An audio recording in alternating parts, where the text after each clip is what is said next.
ಪ್ರತಿಭಾ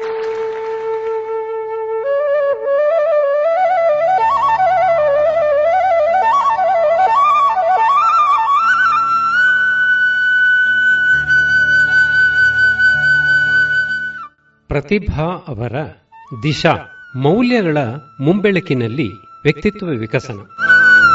ಶಕ್ತಿ. ಅಂದು ಕಾಲೇಜಿನ ವಾರ್ಷಿಕೋತ್ಸವ ಸಮಾರಂಭ. ಬಹುಮಾನ ವಿಜೇತರ ಹೆಸರುಗಳನ್ನು ಉದ್ಘೋಷಿಸುತ್ತಾ ಉಮಾಳನ್ನು ವೇದಿಕೆಗೆ ಆಹ್ವಾನಿಸುತ್ತಿದ್ದಂತೆ ಸಭೆ ಪ್ರಚಂಡ ಕರತಾಡನ ಮಾಡಿತು. ಉಮಾಳಿಗೆ ಸುಮಾರು 20 ಬಹುಮಾನಗಳು ದೊರೆತಿದ್ದು, ಅವುಗಳಲ್ಲಿ ಕೆಲವು ಕ್ರೀಡಾ ಸ್ಪರ್ಧೆಗಳಲ್ಲಿ ಗೆದ್ದದ್ದಕ್ಕಾಗಿ, ಇನ್ನು ಕೆಲವು ಸಾಹಿತ್ಯ ಮತ್ತು ಕಲೆಗಳಲ್ಲಿನ ಸಾಧನೆಗಾಗಿ, ಮತ್ತೆ ಕೆಲವು ವಿಜ್ಞಾನ ವಿಷಯಗಳ ಕುರಿತಾದ ಸ್ಪರ್ಧೆಗಳಲ್ಲಿ ಮಿಂಚಿದ್ದಕ್ಕಾಗಿ, ಮತ್ತೂ ಕೆಲವು ವಿವಿಧ ಅಧ್ಯಯನ ವಿಷಯಗಳಲ್ಲಿ ಅತಿ ಹೆಚ್ಚಿನ ಅಂಕ ಗಳಿಸಿದ್ದಕ್ಕಾಗಿ. ಉಮಾಳ ವ್ಯಕ್ತಿತ್ವವೇ ಹಾಗೆ, ಸದಾ ಕ್ರಿಯಾಶೀಲ, ಕುತೂಹಲಯುಕ್ತ ಮತ್ತು ಅಭ್ಯಾಸಮುಖಿ. ತನ್ನ ಐಚ್ಛಿಕ ವಿಷಯಗಳಲ್ಲದ ಶಿಸ್ತುಗಳಲ್ಲೂ ಪರಿಶ್ರಮ ಪಟ್ಟು ಕಲಿತು ಆ ವಿಷಯಗಳ ಸ್ಪರ್ಧೆಗಳಲ್ಲಿ ಬಹುಮಾನ ಗೆಲ್ಲುತ್ತಿದ್ದ ಉತ್ಸಾಹಿ ಅವಳು. ಅವಳ ಸಮಯದ ಪ್ರತಿಕ್ಷಣವೂ ಶಾರೀರಿಕ ಶಕ್ತಿಯನ್ನು ಹೆಚ್ಚಿಸಿಕೊಳ್ಳುವ ಕಾರ್ಯಪ್ರಣಾಳಿಗಳಿಗೆ ಅಥವಾ ಬುದ್ಧಿಶಕ್ತಿಯನ್ನು ಹರಿತಗೊಳಿಸಿಕೊಳ್ಳುವ ಕಲಾಪಗಳಿಗೆ, ಇಲ್ಲವೇ ಹೃದಯ ವೈಶಾಲ್ಯವನ್ನೂ ಸೂಕ್ಷ್ಮತೆಯನ್ನೂ ವಿಸ್ತರಿಸುವ ಕಲಾ ಸಂಬಂಧಿಯಾದ ಚಟುವಟಿಕೆಗಳಿಗೆ ಮೀಸಲು. ಇಷ್ಟೇ ಅಲ್ಲದೆ ಅವಳು ಅತ್ಯಂತ ಸಭ್ಯ, ಸುಸಂಸ್ಕೃತ ನಡವಳಿಕೆಯವಳು. ಆದ್ದರಿಂದ ಅಧ್ಯಾಪಕ ವೃಂದಕ್ಕೆ ಮತ್ತು ಸಹಪಾಠಿಗಳಿಗೆ ಅವಳು ಅಚ್ಚುಮೆಚ್ಚು. ಇದು ವಾರ್ಷಿಕೋತ್ಸವ ಸಮಾರಂಭಕ್ಕೆ ಕೆಲ ದಿನಗಳ ಹಿಂದೆ ನಡೆದ ಘಟನೆ. ಉಮಾಳ ಬಹುಮುಖ ಸಾಧನೆಯನ್ನು ಮತ್ತು ಒಳ್ಳೆಯ ನಡವಳಿಕೆಯನ್ನು ಗುರುತಿಸಿ ವಾರ್ಷಿಕೋತ್ಸವ ಸಮಾರಂಭದಲ್ಲಿ ವಿಶೇಷ ಬಹುಮಾನವನ್ನು ನೀಡಲು ಪ್ರಾಂಶುಪಾಲರು ಮತ್ತು ಅಧ್ಯಾಪಕರು ನಿರ್ಧರಿಸಿದರು.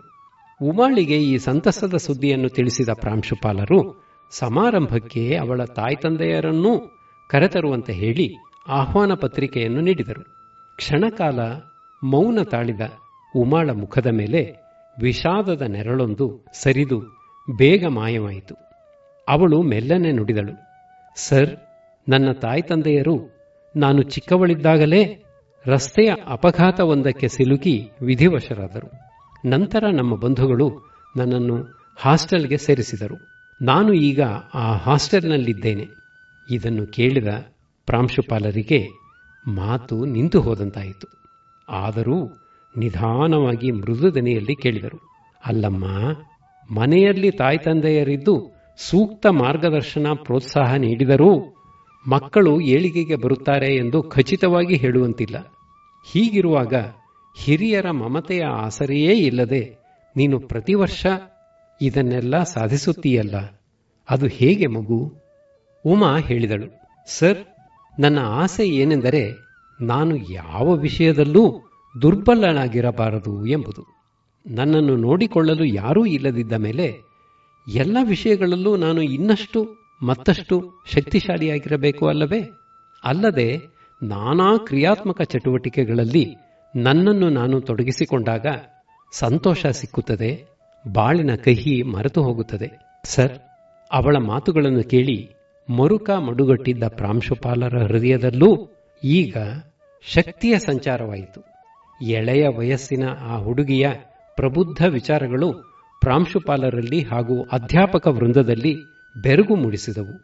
ಆತ್ಮಾನುಕಂಪದ ಹುಚ್ಚುಹೊಳೆಯಲ್ಲಿ ಕೊಚ್ಚಿ ಹೋಗುತ್ತಾ ಇತರರ ಕನಿಕರವನ್ನು ತನ್ನತ್ತ ಸೆಳೆದುಕೊಂಡು ಆರಾಮವಾಗಿ ಬದುಕುತ್ತಾ ತನ್ನೆಲ್ಲ ಸೋಲುಗಳಿಗೆ ತನ್ನ ಪರಿಸ್ಥಿತಿಯೇ ಕಾರಣ ಎಂದು ಇತರರೂ ಒಪ್ಪುವಂತೆ ಕಾರಣ ಕೊಡುತ್ತಾ ಉಮಾ ಇದ್ದು ಬಿಡಬಹುದಾಗಿತ್ತು. ಆದರೆ ಅವಳು ಅದು ಹೇಗೋ ಶಕ್ತಿ ಉತ್ತಮ ಜೀವನದ ರಹಸ್ಯ ಎನ್ನುವುದನ್ನು ಕಂಡುಕೊಂಡಿದ್ದಳು. ಸಕಲ ವಿಧದಲ್ಲೂ ಶಕ್ತಿಯನ್ನು ರೂಢಿಸಿಕೊಳ್ಳುತ್ತಾ ಇತರರು ತನ್ನನ್ನು ಕರುಣೆಯ ಕಣ್ಣುಗಳಿಂದಲ್ಲ, ಹೆಮ್ಮೆಯ ದೃಷ್ಟಿಯಿಂದ ನೋಡುವಂತಹ ಜೀವನ ಶೈಲಿಯನ್ನು ಆರಿಸಿಕೊಂಡಿದ್ದಳು. ಶಿಕ್ಷಣವನ್ನು ಪೂರೈಸಿಕೊಂಡು ಕಾಲೇಜಿನಿಂದ ಅವಳು ತೆರಳಿ ಹಲವಾರು ವರ್ಷಗಳೇ ಸಂದಿವೆ. ಆದರೂ ಕಾಲೇಜಿನ ಸಾಮುದಾಯಿಕ ನೆನಪಿನಲ್ಲಿ ಉಮಾ ಜೀವಂತ ಸ್ಫೂರ್ತಿಯ ಸೆಲೆ. ಮಾನವ ಜೀವನದ ವಿಕಾಸ ಎಂದರೆ ಶಕ್ತಿಯ ವಿಕಾಸ. ಮನುಷ್ಯ ಜೀವನದ ಸಾರ್ಥಕತೆ ಇರುವುದು ಶಕ್ತಿಯ ಯುಕ್ತವಾದ ಅಭಿವ್ಯಕ್ತಿಯಲ್ಲಿ. ಶಕ್ತಿವಂತನಾದ ವ್ಯಕ್ತಿ ಇಚ್ಛೆಪಟ್ಟಲ್ಲಿ ತನ್ನ ಧ್ಯೇಯವನ್ನು ಸಾಧಿಸಿಕೊಳ್ಳಬಲ್ಲ.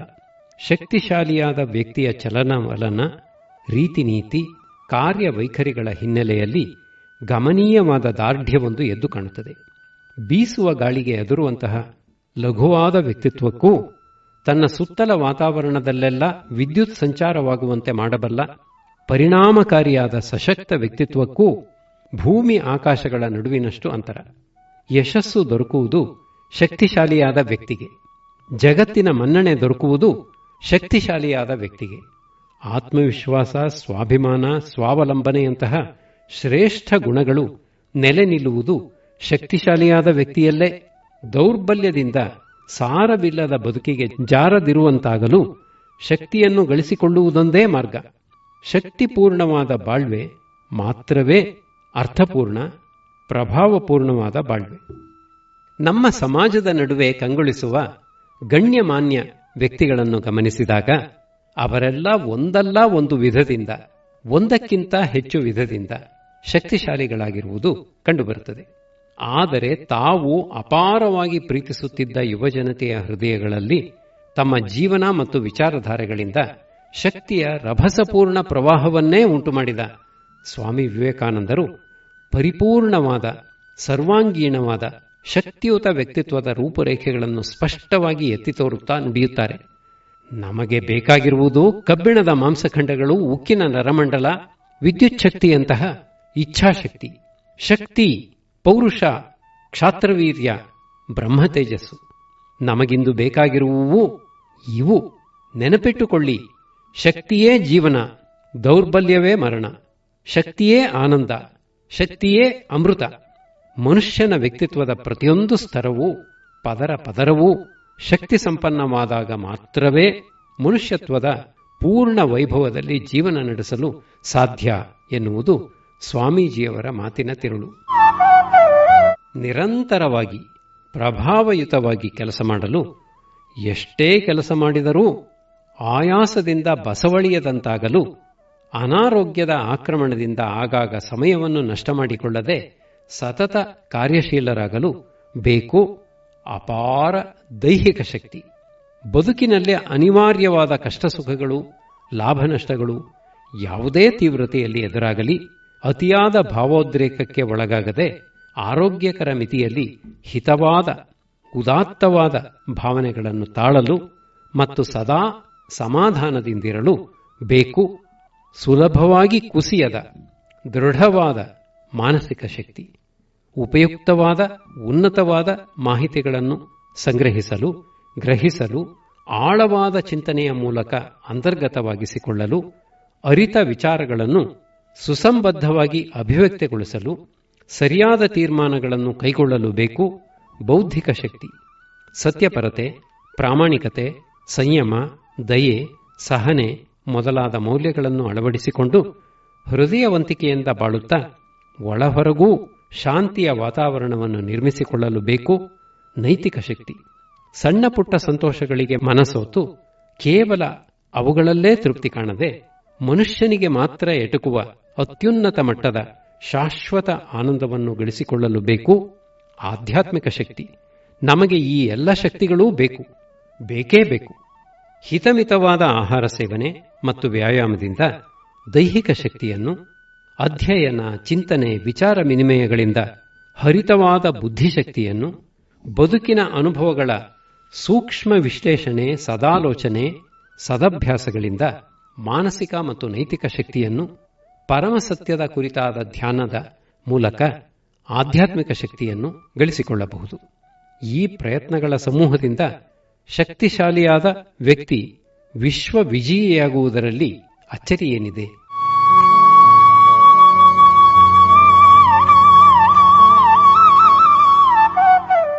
ಹಲವು ಕರುಣಾರಸ ಪ್ರಧಾನವಾದ ನಾಟಕ ಮತ್ತು ಸಿನೆಮಾಗಳಲ್ಲಿ ಶಕ್ತಿಪೂರ್ಣವಾದ ವ್ಯಕ್ತಿತ್ವಗಳಿಗಿಂತ ಕೋಮಲವಾದ, ದುರ್ಬಲವಾದ ಹಾಗೂ ಜೀವನದ ಅತಿ ಸಾಮಾನ್ಯ ಆಘಾತಗಳಿಂದಲೂ ತತ್ತರಿಸಿ ಹೋಗುವ ವ್ಯಕ್ತಿತ್ವಗಳೇ ಹೆಚ್ಚು ಹೆಚ್ಚಾಗಿ ಬಿಂಬಿಸಲ್ಪಡುತ್ತಿರಬಹುದು.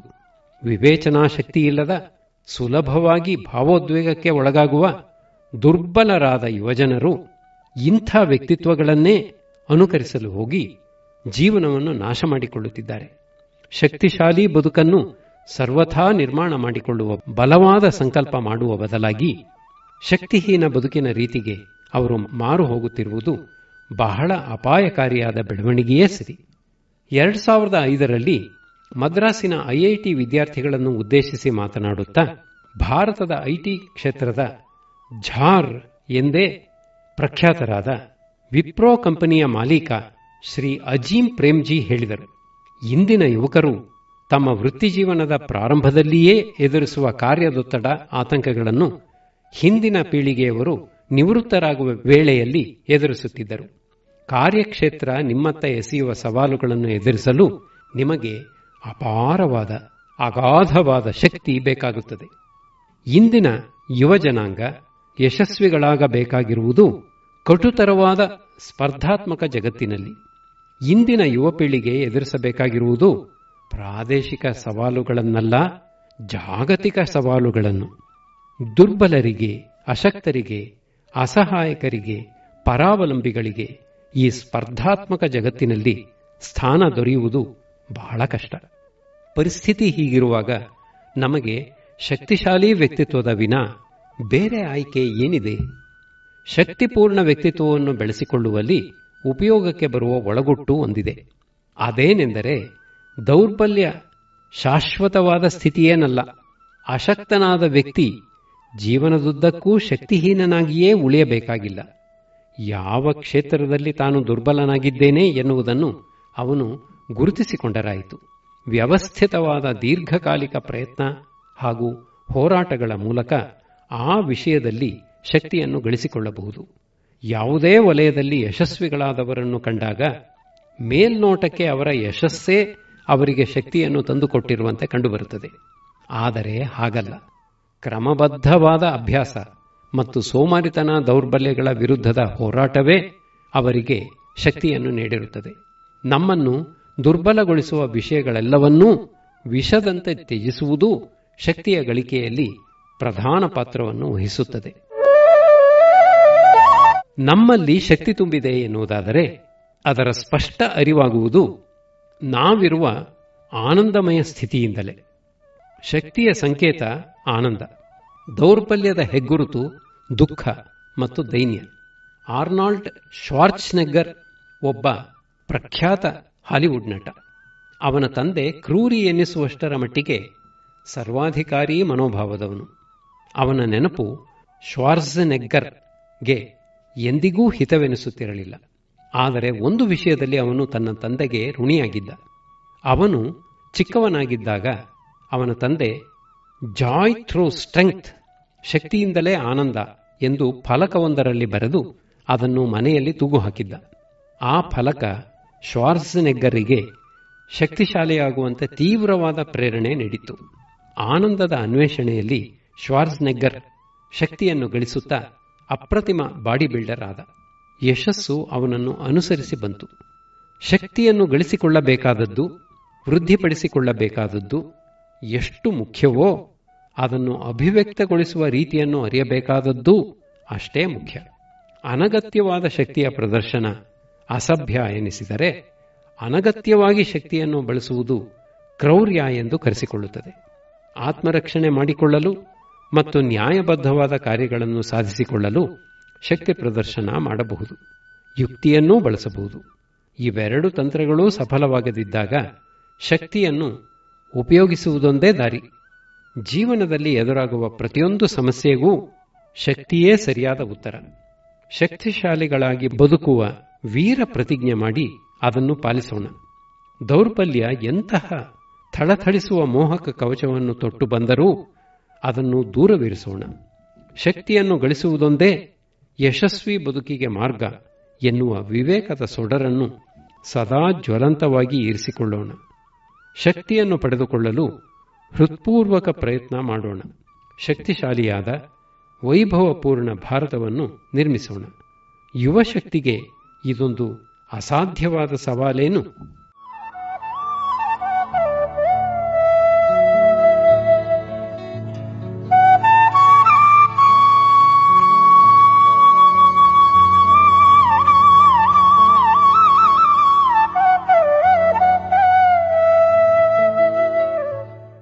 ಆತ್ಮವಿಶ್ವಾಸ. ಭಾರತದ ಆಟೋಮೊಬೈಲ್ ಕೈಗಾರಿಕೆಗಳ ವಲಯದಲ್ಲಿ ಬಜಾಜ್ ಕಂಪನಿಯ ಹೆಸರು ಅತ್ಯಂತ ಪ್ರಸಿದ್ಧವಾದದ್ದು. ತನ್ನ ಉತ್ಪನ್ನಗಳಾದ ಆಟೋ ರಿಕ್ಷಾ ಹಾಗೂ ಸ್ಕೂಟರ್ಗಳ ಉತ್ಕೃಷ್ಟತೆಯಿಂದ ಈ ಕಂಪನಿ ಬಹಳ ವರ್ಷಗಳ ಕಾಲ ಭಾರತದ ಆಟೋಮೊಬೈಲ್ ಕ್ಷೇತ್ರವನ್ನು ಸಾರ್ವಭೌಮನಂತೆ ಆಳಿತು. ಈ ಕಂಪನಿಯ ವಾಹನಗಳನ್ನು ಕೊಳ್ಳಲು 11 ವರ್ಷಗಳ ವೇಟಿಂಗ್ ಲಿಸ್ಟ್ ಇತ್ತು ಎಂದರೆ ಈ ಕಂಪನಿ ಗಳಿಸಿದ್ದ ಜನಪ್ರಿಯತೆಯನ್ನು ಊಹಿಸಿಕೊಳ್ಳಬಹುದು. ಆದರೆ 1990ರ ದಶಕದಲ್ಲಿ ಬದಲಾವಣೆಯ ಗಾಳಿ ಬೀಸತೊಡಗಿತು. ಅಲ್ಲಿಯವರೆಗೆ ದ್ವಿಚಕ್ರ ವಾಹನಗಳಲ್ಲಿ ಸ್ಕೂಟರ್ ಭಾರತೀಯ ಗ್ರಾಹಕರ ಪ್ರಥಮ ಆಯ್ಕೆಯಾಗಿತ್ತು. ಆದರೆ ಈಗ ಜನ ಮೋಟಾರ್ ಸೈಕಲ್ಗಳತ್ತ ಹೆಚ್ಚು ಒಲವು ತೋರತೊಡಗಿದರು. ಈ ಹಿಂದೆಂದೂ ಮೋಟಾರ್ ಸೈಕಲ್ಲುಗಳನ್ನು ತಯಾರಿಸದೇ ಇದ್ದ ಬಜಾಜ್ ಕಂಪನಿ ಜಪಾನಿನ ಕಾವಾಸಾಕಿ ಕಂಪನಿಯ ನೆರವು ಪಡೆದು ಮೋಟಾರ್ ಸೈಕಲ್ಗಳನ್ನು ಈಗ ತಯಾರಿಸಿತಾದರೂ ಇವು ಗುಣಮಟ್ಟದಲ್ಲಿ ತೀರಾ ಸಾಧಾರಣವಾಗಿದ್ದು ಬಹಳ ದುಬಾರಿಯಾಗಿದ್ದವು. ಗ್ರಾಹಕರು ಸಹಜವಾಗಿಯೇ ಬಜಾಜ್ನಿಂದ ದೂರ ಸರಿದರು. ದ್ವಿಚಕ್ರ ವಾಹನಗಳ ಮಾರಾಟದಲ್ಲಿ ಅಗ್ರಸ್ಥಾನದಲ್ಲಿದ್ದ ಬಜಾಜ್ ಕಂಪನಿ 4ನೇ ಸ್ಥಾನಕ್ಕೆ ಕುಸಿಯಿತು. ಕಂಪನಿ ಎಷ್ಟು ನಷ್ಟವನ್ನು ಅನುಭವಿಸಿತೆಂದರೆ ಅದೀಗ ಅಳಿವು ಉಳಿವಿನ ಪ್ರಶ್ನೆಯನ್ನು ಎದುರಿಸತೊಡಗಿತು. ಭಂಡ ಧೈರ್ಯ ಇರುವವರು ಅಥವಾ ಮೂರ್ಖರು ಮಾತ್ರವೇ ಈ ಕಂಪನಿಯಲ್ಲಿ ಹಣ ತೊಡಗಿಸುತ್ತಾರೆ ಎನ್ನತೊಡಗಿದರು ಜನ. ಈ ಹಂತದಲ್ಲಿ ಕಂಪನಿಯ ಆಡಳಿತದಲ್ಲಿ ಪ್ರಧಾನ ಪಾತ್ರ ವಹಿಸತೊಡಗಿದವರು ಎಂದರೆ ಕಂಪನಿಯ ಮಾಲೀಕರಾದ ಶ್ರೀ ರಾಹುಲ್ ಬಜಾಜ್ರ ಪುತ್ರರಾದ ಶ್ರೀ ರಾಜೀವ್ ಬಜಾಜ್ ಮತ್ತು ಶ್ರೀ ಸಂಜೀವ್ ಬಜಾಜ್. ಇವರಿಬ್ಬರೂ ಅತ್ಯಂತ ಸುಶಿಕ್ಷಿತ ಯುವಕರು. ಇವರು ತಮ್ಮ ಕಂಪನಿ ಉತ್ಪಾದಿಸುತ್ತಿದ್ದ ಮೋಟಾರ್ ಸೈಕಲ್ಗಳ ಕಳಪೆತನವನ್ನು ನಿವಾರಿಸಿ ಅವುಗಳ ಕಾರ್ಯಕ್ಷಮತೆಯನ್ನು ಸುಧಾರಿಸಲು ಹಲವು ಕಾರ್ಯಪ್ರಣಾಳಿಗಳನ್ನು ತೀವ್ರ ಅಧ್ಯಯನ ಮತ್ತು ಚಿಂತನೆಗಳಿಂದ ರೂಪಿಸಿದರು. ಆದರೆ ಪ್ರತಿ ಬಾರಿ ಅವರು ತಮ್ಮ ಯೋಜನೆಗಳನ್ನು ಸಂಸ್ಥೆಯ ನಿರ್ದೇಶಕ ಮಂಡಳಿಯ ಮುಂದಿರಿಸಿದಾಗಲೂ ನೇರವಾಗಿ ಅಥವಾ ಪರೋಕ್ಷವಾಗಿ ಅವರಿಗೆ ಕೇಳಿಬರುತ್ತಿದ್ದ ಮಾತು ಒಂದೇ: ಇಂಥ ಕೌಶಲ ದಕ್ಷತೆ ಜಪಾನಿನಲ್ಲಿ ಕಂಡುಬರಬಹುದು. ಈ ಉನ್ನತ ಮಟ್ಟದ ಕಾರ್ಯಕ್ಷಮತೆಯನ್ನು ಭಾರತದಲ್ಲಿ ಸಾಧಿಸಲು ಸಾಧ್ಯವೇ ಇಲ್ಲ. ಈ ಹಿರಿಯ ಅನುಭವಿ ಉದ್ಯಮಿಗಳಿಗೆ ತಮ್ಮ ಕನಸುಗಳನ್ನು ಮನವರಿಕೆ ಮಾಡಿಕೊಡಲು ಸಾಧ್ಯವೇ ಇಲ್ಲ ಎನ್ನಿಸಿದಾಗ ಯುವ ಬಜಾಜ್ ದ್ವಯರಿಬ್ಬರೂ ತಮ್ಮ ಕಂಪನಿಯ ಪ್ರತ್ಯೇಕ ಶಾಖೆಯೊಂದನ್ನು ಮೋಟಾರ್ ಸೈಕಲ್ಗಳ ಉತ್ಪಾದನೆಗಾಗಿಯೇ ಪ್ರಾರಂಭಿಸಿ ವಿದೇಶಿ ಸಂಸ್ಥೆಗಳ ಸಹಯೋಗವಿಲ್ಲದೆ ಸ್ವಂತವಾಗಿ ಮೋಟಾರ್ ಸೈಕಲ್ಗಳನ್ನು ತಯಾರಿಸಿ ಗಮನಾರ್ಹ ಲಾಭ ಗಳಿಸುವ ದೃಢ ನಿರ್ಧಾರ ಮಾಡಿದರು. ಇದನ್ನು ಕೇಳಿದಾಗ ಬಜಾಜ್ ಕಂಪನಿಯ ಆಡಳಿತ ಕಾರ್ಮಿಕ ವರ್ಗಗಳ ಸದಸ್ಯರ ಮೊಗದಲ್ಲಿ ಮೂಡಿದ್ದು ಅಪನಂಬಿಕೆಯ ಮಂದ ನಗೆ. ಆದರೆ ಶ್ರೀ ರಾಜೀವ್ ಹಾಗೂ ಶ್ರೀ ಸಂಜೀವ್ ಬಜಾಜ್ ಹಿಮ್ಮೆಟ್ಟಲಿಲ್ಲ. ಪುಣೆಯ ಹತ್ತಿರವಿರುವ ಚಾಕನ್ ಎಂಬಲ್ಲಿ ವಿಶೇಷ ಉತ್ಪಾದನಾ ಘಟಕವೊಂದನ್ನು ಪ್ರಾರಂಭಿಸಿಯೇ ಬಿಟ್ಟರು. ಮೋಟಾರ್ ಸೈಕಲ್ ಓಡಿಸುವ ಗೀಳು ಹಿಡಿದ ಬಿಸಿ ನೆತ್ತರಿನ ಯುವಕರನ್ನೇ ಕೆಲಸಕ್ಕೆ ನೇಮಿಸಿಕೊಂಡರು. ಮೋಟಾರ್ ಸೈಕಲ್ನ ಬಿಡಿ ಭಾಗಗಳನ್ನು ಉತ್ಪಾದಿಸಿ ಪೂರೈಕೆ ಮಾಡುವವರಿಗೆ, ಎಂಜಿನಿಯರ್ಗಳಿಗೆ, ವಿತರಕರಿಗೆ, ವ್ಯಾಪಾರದ ಹೊಣೆ ಹೊತ್ತವರಿಗೆ ವಿಶೇಷ ತರಬೇತಿ ಕೊಡಿಸಿದರು. ಉತ್ಪಾದನೆಯ ಪ್ರತಿಯೊಂದು ಹಂತದಲ್ಲೂ ಸ್ವತಃ ಗಮನ ಕೊಟ್ಟು ಕೆಲಸ ಮಾಡಿಸಿದರು. ಗ್ರಾಹಕರ ನಿರೀಕ್ಷೆಗಳನ್ನು ಸೂಕ್ಷ್ಮವಾಗಿ ಪರಿಶೀಲಿಸಿ ಅವರನ್ನು ಆಕರ್ಷಿಸುವ ಲಕ್ಷಣಗಳನ್ನು ತಮ್ಮ ಉತ್ಪನ್ನದಲ್ಲಿ ಅಳವಡಿಸಿಕೊಂಡರು. ಪರಿಣಾಮ 2001ರಲ್ಲಿ ಮಾರುಕಟ್ಟೆಗೆ ಮಿಂಚಿನಂತೆ ಮುನ್ನುಗ್ಗಿ ಬಂತು ಬಜಾಜ್ ಪಲ್ಸಾರ್. ಅದರ ರೂಪುರೇಷೆಗೆ, ಸಾಮರ್ಥ್ಯಕ್ಕೆ, ಮಿತ ಬೆಲೆಗೆ ಮನಸೋತ ಜನ ಅದನ್ನು ಕೊಳ್ಳಲು ಮುಗಿಬಿದ್ದರು. ನಷ್ಟದ ಸುಳಿಯಲ್ಲಿ ಮುಳುಗುತ್ತಿದ್ದ ಬಜಾಜ್ ಕಂಪನಿ ಮತ್ತೆ ಅಪಾರ ಲಾಭ ಗಳಿಸತೊಡಗಿತು. ಈ ಅಚ್ಚರಿಯ ಸ್ಥಿತ್ಯಂತರಕ್ಕೆ ಕಾರಣವೇನೆಂದು ಪ್ರಶ್ನಿಸಿದಾಗ ಶ್ರೀ ರಾಜೀವ್ ಬಜಾಜ್ ನುಡಿದರು: ನಮ್ಮ ಕಂಪನಿ ನರಳುತ್ತಿದ್ದುದು ದೋಷಪೂರ್ಣ ಮನೋಭಾವದಿಂದ. ಜಪಾನ್ ದೇಶದವರು ಸಾಧಿಸುವ ಕಾರ್ಯಕ್ಷಮತೆಯನ್ನು, ಪರಿಪೂರ್ಣತೆಯನ್ನು ನಾವು ಸಾಧಿಸಲು ಸಾಧ್ಯವೇ ಇಲ್ಲ ಎಂದು ನಮ್ಮ ಕಂಪನಿಯವರು ದೃಢವಾಗಿ ನಂಬಿ ಕೈಚೆಲ್ಲಿ ಕುಳಿತಿದ್ದರು.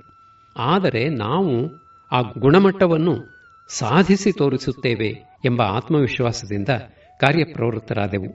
ಅವಸಾನದ ಅಂಚಿಗೆ ಬಂದು ನಿಂತಿದ್ದ ಕೋಟ್ಯಂತರ ರೂಪಾಯಿಯ ವಹಿವಾಟನ್ನು ಆತ್ಮವಿಶ್ವಾಸ ಯಶಸ್ಸಿನ ಹೆದ್ದಾರಿಗೆ ತಂದು ನಿಲ್ಲಿಸಿತು. ಆತ್ಮವಿಶ್ವಾಸದ ಬಲದಿಂದ ಅದ್ಭುತ ಸಫಲತೆಯನ್ನು ಕಂಡ ಅಸಂಖ್ಯ ಉದ್ಯಮಗಳಲ್ಲಿ ಇದೊಂದು. ಆತ್ಮವಿಶ್ವಾಸ ನಮ್ಮ ಶ್ರೇಷ್ಠತೆಯಲ್ಲಿ, ಸಾಮರ್ಥ್ಯದಲ್ಲಿ, ಕಾರ್ಯದಕ್ಷತೆಯಲ್ಲಿ, ಸದ್ಗುಣಗಳಲ್ಲಿ ನಾವು ತಳೆಯುವ ಅವಿಚಲ ನಂಬಿಕೆಯೇ ಆತ್ಮವಿಶ್ವಾಸ. ನಮ್ಮ ಪ್ರಗತಿಯ ಸೌಧದ ಅಡಿಪಾಯ ಆತ್ಮವಿಶ್ವಾಸ. ಮಹತ್ತರ ಕಾರ್ಯ ಸಾಧನೆಯ ಹಿಂದಿರುವ ಪ್ರೇರಕ ಶಕ್ತಿ ಆತ್ಮವಿಶ್ವಾಸ. ಯಾವ ಬಲವೊಂದಿದ್ದರೆ ಬಯಸಲು ಯೋಗ್ಯವಾದ ವಸ್ತುಗಳೆಲ್ಲ ನಮ್ಮ ವಶವಾಗುತ್ತವೆಯೋ ಆ ಮಹಾಬಲ ಆತ್ಮವಿಶ್ವಾಸ. ನಾನೊಬ್ಬ ಸಮರ್ಥ ವ್ಯಕ್ತಿ, ನನಗೆ ಬೇಕಾದುದನ್ನು ನ್ಯಾಯಯುತವಾಗಿ ಸಾಧಿಸಲು, ಬದುಕು ಒಡ್ಡುವ ಸವಾಲುಗಳನ್ನು ದಿಟ್ಟವಾಗಿ ಎದುರಿಸಲು ನನ್ನಿಂದ ನಿಶ್ಚಯವಾಗಿ ಸಾಧ್ಯ. ಅವರಿಂದ, ಇವರಿಂದ, ಇತರರಿಂದ ಕಾರ್ಯವೊಂದನ್ನು ಸಾಧಿಸಲು ಸಾಧ್ಯವಾಗುವುದಾದರೆ ಅದು ನನ್ನಿಂದಲೂ ಸಾಧ್ಯವಾಗಲೇಬೇಕು. ಅಷ್ಟೇ ಏಕೆ, ಇತರರಿಗಿಂತಲೂ ಚೆನ್ನಾಗಿ ಸಾಧಿಸಲು ಸಾಧ್ಯವಾಗಲೇಬೇಕು. ಅತ್ಯಂತ ಕಷ್ಟಕರವಾದುದನ್ನೂ ಕೂಡ ಸಾಧಿಸುವ ಶಕ್ತಿ, ಛಾತಿ ನನ್ನಲ್ಲಿದೆ ಎನ್ನುವ ಆಲೋಚನಾ ಲಹರಿ ಆತ್ಮವಿಶ್ವಾಸದ ಮಿಡಿತ. ಈ ಮಿಡಿತ ಅನವರತ ನಮ್ಮಲ್ಲಿರುವಂತೆ ನೋಡಿಕೊಳ್ಳುವುದು ಯಶಸ್ಸಿನ ಪ್ರಥಮ ಸೂತ್ರ. ಆತ್ಮವಿಶ್ವಾಸದ ಪ್ರಧಾನ ಲಕ್ಷಣವೆಂದರೆ ಎಂಥ ಬೃಹತ್ತಾದ ಜವಾಬ್ದಾರಿಗಳು ನಮ್ಮ ಪಾಲಿಗೆ ಬಂದರೂ ಮಿಸುಕದೆ ಅದನ್ನು ಪರಿಪೂರ್ಣವಾಗಿ ನಿರ್ವಹಿಸಬಲ್ಲೆವೆಂಬ ದೃಢವಾದ ನಂಬಿಕೆ. ಇತರರಿಗೆ ಮುಖ್ಯವಾದ ಹೊಣೆಯೊಂದನ್ನು ವಹಿಸಬೇಕಾದರೆ ಅವರಲ್ಲಿ, ಅವರ ಸಾಮರ್ಥ್ಯದಲ್ಲಿ ನಮಗೆಷ್ಟು ವಿಶ್ವಾಸವಿರಬೇಕಾಗುತ್ತದೆ. ಅದೇ ಜವಾಬ್ದಾರಿಯನ್ನು ನಾವೇ ನಿರ್ವಹಿಸಬೇಕಾಗಿ ಬಂದಾಗ ಅಂಥದೇ ವಿಶ್ವಾಸ ನಮಗೆ, ನಮ್ಮಲ್ಲಿ, ನಮ್ಮ ಸಾಮರ್ಥ್ಯದಲ್ಲಿ ಇರಬೇಕಾದುದು ಸಹಜವಲ್ಲವೇ? ಆ ಆಳವಾದ ನಂಬಿಕೆಯೇ ಆತ್ಮವಿಶ್ವಾಸ. ಸಾಮಾನ್ಯವಾಗಿ ನಮಗೆ ದೇವರಲ್ಲಿ ಮತ್ತು ಗಣ್ಯ ವ್ಯಕ್ತಿಗಳಲ್ಲಿ ಅಪಾರ ನಂಬಿಕೆ. ಆದರೆ ನಮ್ಮ ಜೀವನದ ಯಶಸ್ಸಿಗೆ ಇದಕ್ಕಿಂತ ಹೆಚ್ಚಾಗಿ ನಮ್ಮಲ್ಲಿ ನಾವು ನಂಬಿಕೆ ಇಡುವುದು ಸಹಸ್ರಪಟ್ಟು ಮುಖ್ಯ. ಸ್ವಾಮಿ ವಿವೇಕಾನಂದರ ಸಿಡಿಲ ನುಡಿಗಳು ಈ ಸತ್ಯಕ್ಕೆ ನಮ್ಮನ್ನು ಎಚ್ಚರಿಸುತ್ತವೆ. ಅವರೆನ್ನುತ್ತಾರೆ, ಜನ ಹೇಳುತ್ತಾರೆ ನೀನು ಅವನನ್ನು ನಂಬು, ಇವನನ್ನು ನಂಬು ಎಂದು. ಆದರೆ ನಾನು ಹೇಳುತ್ತೇನೆ, ಮೊದಲು ನಿನ್ನನ್ನು ನೀನು ನಂಬು ಎಂದು. 333 ಕೋಟಿ ದೇವತೆಗಳಲ್ಲಿ ನಿನಗೆ ನಂಬಿಕೆ ಇದ್ದು ನಿನ್ನಲ್ಲೇ ನಿನಗೆ ನಂಬಿಕೆ ಇಲ್ಲದಿದ್ದರೆ ನಿನಗೆ ಮುಕ್ತಿ ಇಲ್ಲ. ಆತ್ಮವಿಶ್ವಾಸವನ್ನು ಗಳಿಸಿ ಅದನ್ನು ಅವಲಂಬಿಸಿ ನಿಲ್ಲು. ಜೀವನದ ಸ್ಥಿರತೆಗೆ, ಯಶಸ್ಸಿಗೆ ಇದಕ್ಕೂ ಮಿಗಿಲಾದ ಉಪಾಯ ಇನ್ನೇನಿರಲು ಸಾಧ್ಯ? ಆತ್ಮವಿಶ್ವಾಸದ ಮತ್ತೊಂದು ಲಕ್ಷಣವೆಂದರೆ ಅದನ್ನುಳ್ಳ ವ್ಯಕ್ತಿ ತಾನು ಪಡೆದ ಯಶಸ್ಸಿನ ಮನ್ನಣೆಯನ್ನು ತನ್ನೊಂದಿಗೆ ಸಹಕರಿಸಿದ ಇತರರೊಡನೆ ಹಂಚಿಕೊಳ್ಳಲು ಎಂದಿಗೂ ಹಿಂಜರಿಯುವುದಿಲ್ಲ. ಏಕೆಂದರೆ ಅಂತಹ ನೂರಾರು ಯಶಸ್ಸುಗಳನ್ನು ರಚಿಸುವ ಶಕ್ತಿಯನ್ನು ಅವನ ಆತ್ಮವಿಶ್ವಾಸ ಅವನಿಗೆ ಒದಗಿಸುತ್ತದೆ. ಅಷ್ಟೇ ಅಲ್ಲ, ಆತ್ಮವಿಶ್ವಾಸವನ್ನು ಹೊಂದಿರುವ ವ್ಯಕ್ತಿ ತನ್ನ ಸೋಲು, ವಿಫಲತೆಗಳ ಹೊಣೆಯನ್ನು ತಾನೇ ಹೊತ್ತುಕೊಳ್ಳುತ್ತಾನೆ. ಅಂತಹ ಅನೇಕ ಸೋಲುಗಳಿಂದ ಪುಟಿದೆದ್ದು ವಿಜಯವನ್ನು ಸಾಧಿಸುವ ಬಲವನ್ನು ಅವನ ಆತ್ಮವಿಶ್ವಾಸ ಅವನಿಗೆ ನೀಡುತ್ತದೆ.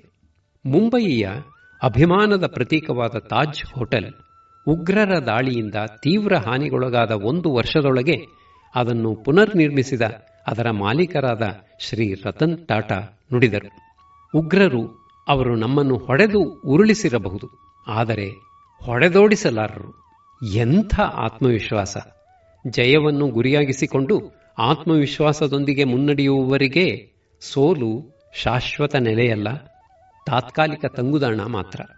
ಗುರಿಯತ್ತ ಸಾಗಲು ಕಠಿಣ ಪರಿಶ್ರಮದಿಂದ ನಾವು ಮಾಡಿಕೊಂಡಿರುವ ತೀವ್ರವಾದ ಸಿದ್ಧತೆ ಆತ್ಮವಿಶ್ವಾಸವನ್ನು ಸಂಶಯಕ್ಕೆ ಎಡೆ ಇಲ್ಲದಂತೆ ವರ್ಧಿಸುವ ಟಾನಿಕ್.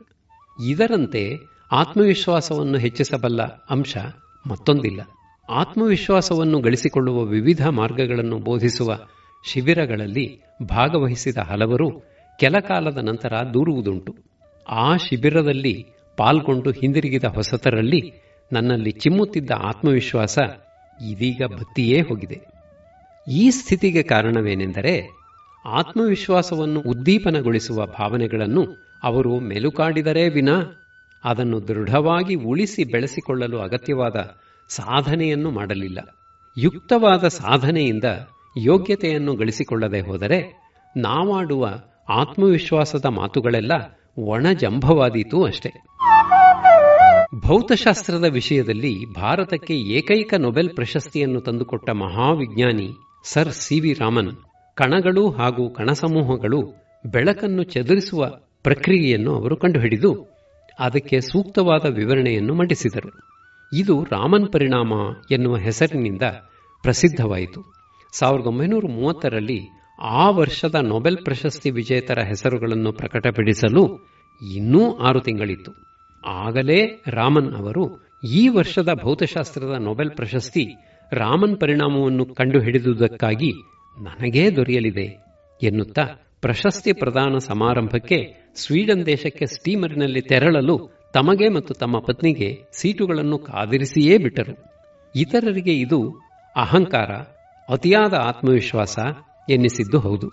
ಆದರೆ ರಾಮನ್ ಅವರ ಆತ್ಮವಿಶ್ವಾಸದ ಹಿನ್ನೆಲೆಯಲ್ಲಿದ್ದುದು ಹಲವಾರು ವರ್ಷಗಳ ಕೌಶಲಪೂರ್ಣ ಸ್ವಂತಿಕೆಯಿಂದ ಕೂಡಿದ ಪರಿಶ್ರಮ.